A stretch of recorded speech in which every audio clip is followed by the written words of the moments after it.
नोकरी करणाऱ्याला वाटतं धंदा बरा, व्यवसाय करणाऱ्याला वाटतं नोकरी बरी,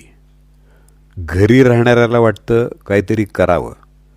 पण घराबाहेर पडावं, एकत्र राहणाऱ्याला वाटतं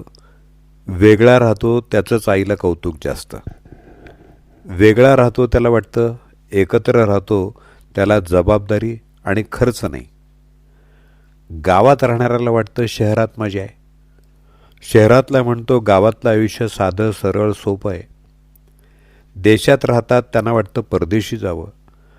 परदेशात राहणाऱ्यांना वाटतं आपण इथं खूप तडजोड करतोय,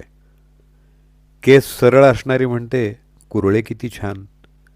कुरळे केसवाली म्हणते किती हा गुंता,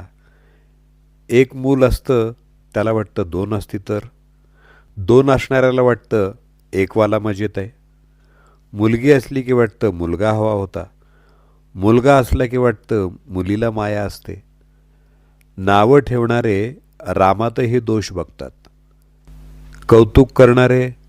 रावणाची पण स्तुती करतात, एकूण काय नक्की चांगलं काय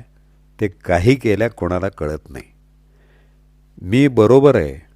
पण सुखी नाही, दुसरा मात्र पक्का आहे तरी मजेत आहे.